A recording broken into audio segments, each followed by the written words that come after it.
ვაგრძელებთ SQL მონაცემთა ბაზების შესწავლას Harvard-ის პროგრამის მიხედვით და დღეს უნდა გავაკეთოთ ჩვენი პირველი ჩანაწერი მონაცემთა ბაზაში. აქამდე ძალიან ბევრი რაღაც ვისწავლეთ, მაგრამ აქამდე ყოველთვის რასაც ვაკეთებდით იყო რომ არსებულ მონაცემთა ბაზაში არსებულ ინფორმაციას რაღაცნაირად ვამუშავებდით, ვიღებდით, ფილტრავდით და ასე შემდეგ, ან მონაცემთა ბაზის დიზაინს ვაკეთებდით სქემას საშუალებით.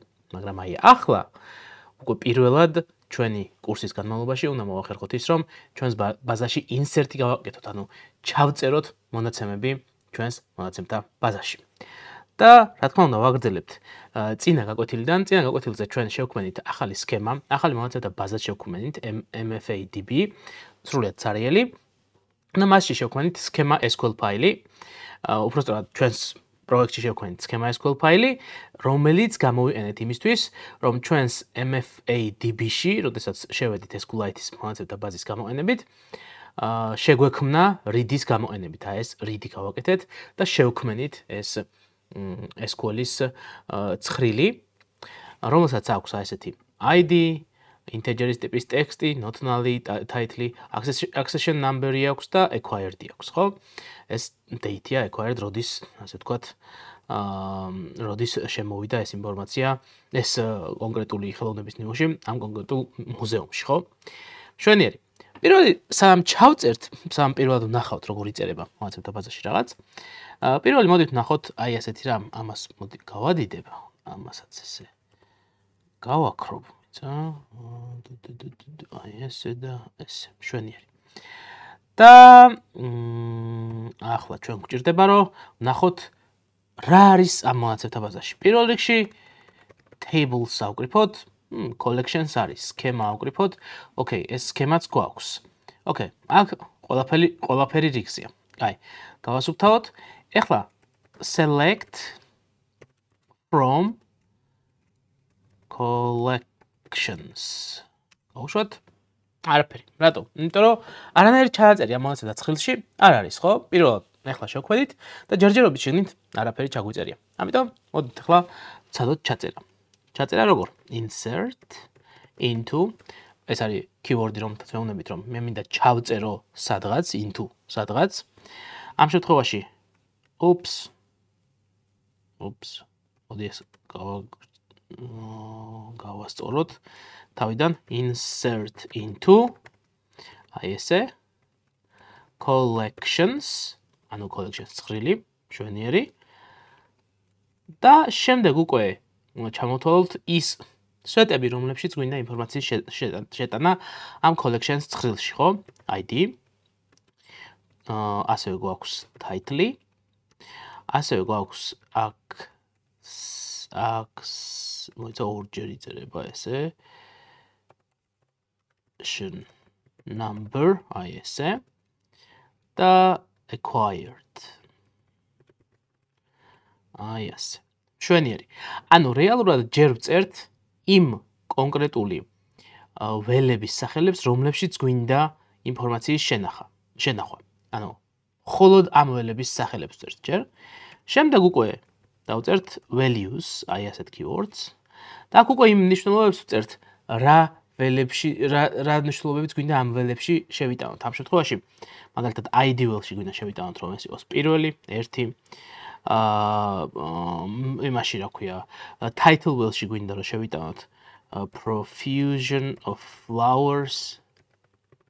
სლაიდებზე წინა გაკვეთილში ნახავდით, რომ ეს ექსპონანტი იყო. ასევე ჩვენ გვინდა შევიტანოთ accession number-ი, რომელიც არის 56.247. ოკეი, რაღაც ნამბერია. და ასევე თარიღი, თუ როდის მივიღეთ ეს კონკრეტული ხელოვნების ნიმუში 1956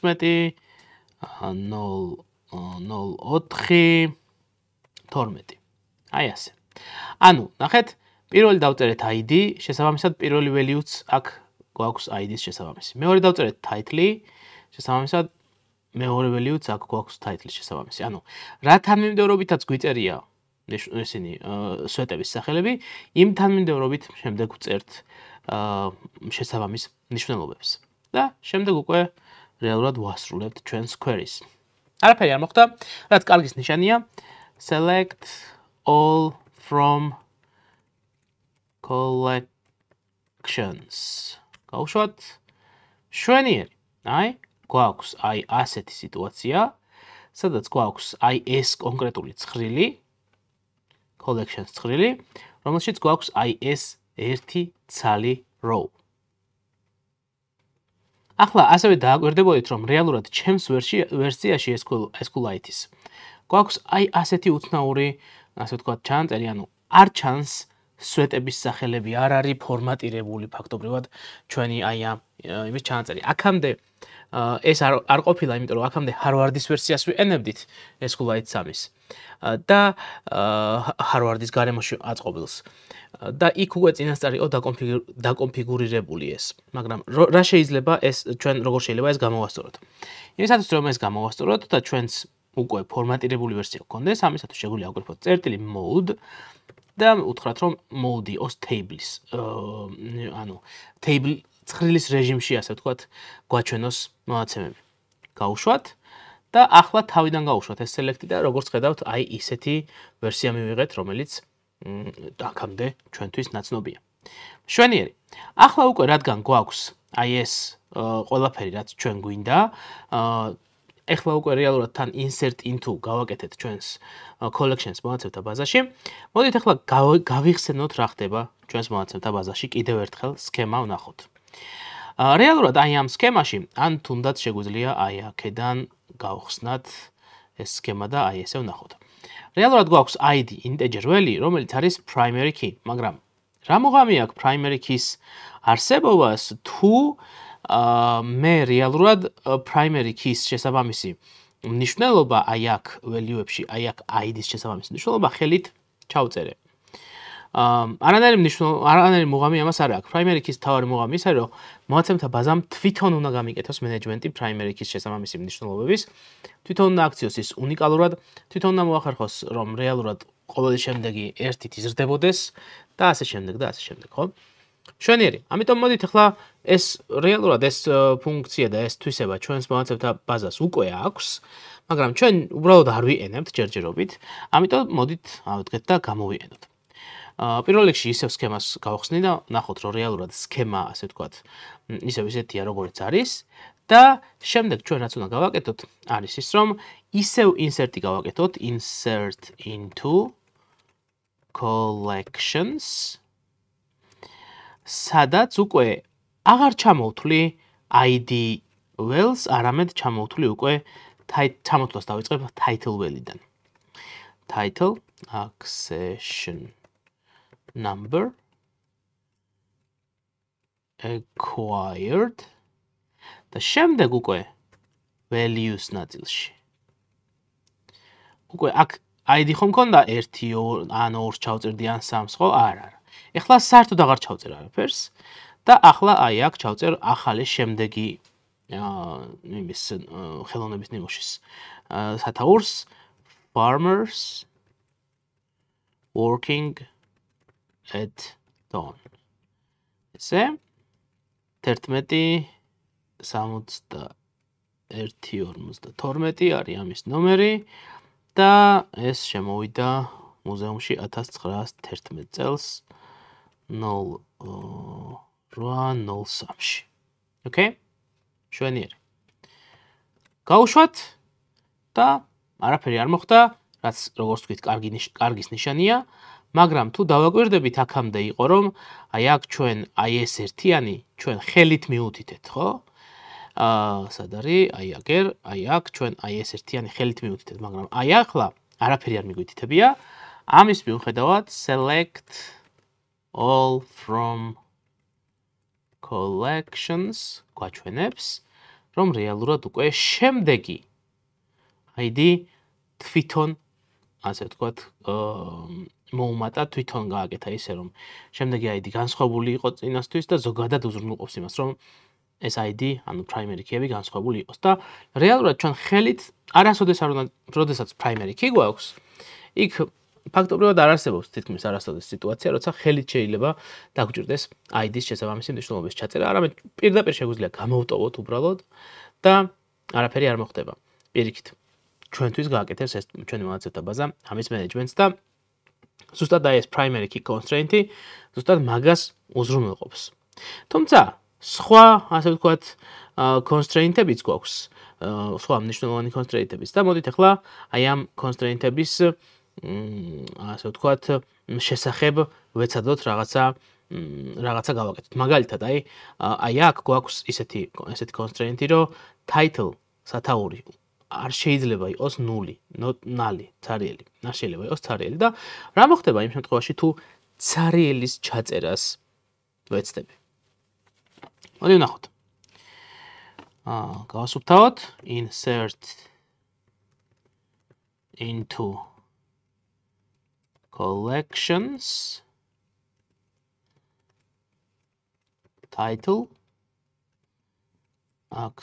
accession number acquired. Okay. შვენიერი values და ახლა იმის მაგივრად რომ title-ში სათაური ჩავწერო, აი ასეთ რამეს ჩავწერ. იმაშიც accession number-შიც null-ს ჩავწერ. და ნუ რაღაც 1900 0110 რაიმე თარიღი მივუთითოთ. მაინც არ აქვს მნიშვნელობა, იმიტომ რომ ეხლა როგორც ნახავთ, არ მოხდება ის რაც ჩვენ გვინდა.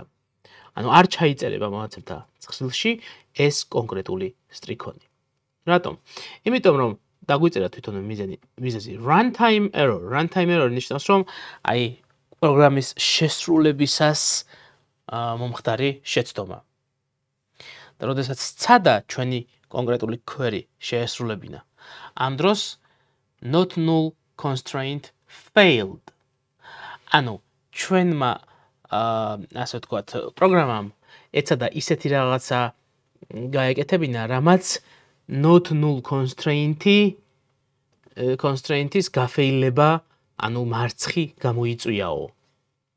რას ნიშნავს ეს? ანუ ეს ნიშნავს იმას, რომ ჩვენ რო სქემაში გვაქვს not null, აი აქ titles რო აქვს not null და ჩვენ ვეცადეთ, რომ მისი მნიშვნელობა ყოფილიყო null, არა და პირდაპირ წერია რომ not null აქვს. ამიტომ მონაცემთა ბაზამ ეს constraint-ი ასე ვთქვათ, ამუშავა, ნახა რომ მე იმ ადგილას null-ს გადავცემდი, სადაც არ უნდა გადამეცა, სადაც not null იყო ექსპლიციტურად უკვე მითითებული. შესაბამისად, ეს ჩემი ასე ვთქვათ, ჩანაწერი მონაცემთა ბაზაში, ეს ჩემი insert-ი collections გავუშვათ, არ აისახა. ისევ ის ძველი ორი ჩანაწერი გვაქვს, თავის სათაურით, თავისი ყველაფრით, მაგრამ ის არ აისახა. შვენიერი.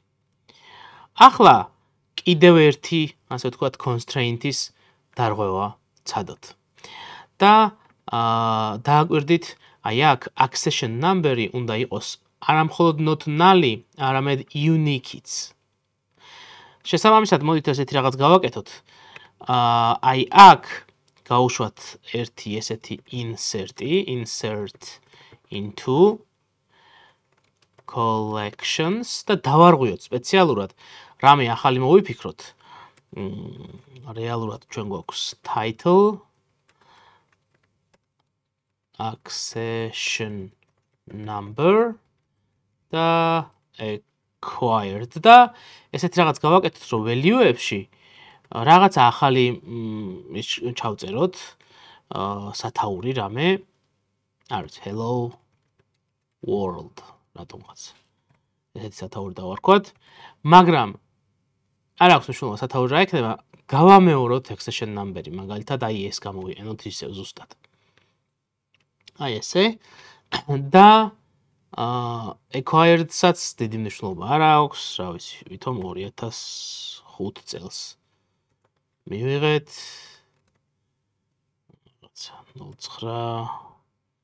09-30-ში. ოკეი. ეს არ დაგვაწყდეს ხო? ოკეი. აი ესე. გავუშვათ და ნახეთ runtime error ისევ პროგრამის გაშვებისას error-ი მაქვსო. ამ შემთხვევაში უკვე unique constraint failed. იქამდე თუ იყო not null constraint failed ეწერა. ამ შემთხვევაში unique constraint failed, ანუ ეხლა null არ არის, მაგრამ არც უნიკალური არ არის, ანუ ამ ველში ამ კონკრეტულ სვეტში ვეცადე რომ ისევ ის ჩამეწერა, რაც აქამდე უკვე არსებობდა ასეთი და unique constraint-ი უზრუნველყოფს იმას, რომ ასეთი რამ არ მოხდეს და არ ჩამაწერინებს რამე ახალ ხელოვნების ნიმუშს არ შემატანინებს იგივე, ასე ვთქვათ, ID-ით. როგორც ხედავთ, აი ასეთი constraint-ები ძალიან კარგი შესაძლებლობაა იმისთვის, რომ ადამიანებს არ მოგვივიდეს შეცდომები, ადამიანები იქნებიან ეს ჩვეულებრივი ოპერატორები, რომლებიც მონაცემთა ბაზასთან მუშაობენ, პროგრამისტები, რომლებიც პროგრამებს წერენ, პროგრამები, რომლებიც ცდილობენ ამ მონაცემთა ბაზის გამოყენებას, მასში ინფორმაციის ჩაწერას და ასე შემდეგ. ეს constraint-ები რეალურად გვეხმარება იმაში, რომ უზრუნველყოთ ჩვენი ბაზის მდგრადობა და ზუსტად ვიცოდეთ ჩვენი ბაზა როგორ მუშაობს და რა საშუალებებს გვაძლევს იმისთვის, რომ რეალურად უსაფრთხოდ ვიყოთ ჩვენი ინფორმაციის შეგროვებისას და ახალი ინფორმაციის ჩაწერისას ჩვენს მონაცემთა ბაზაში. ესეც ასე.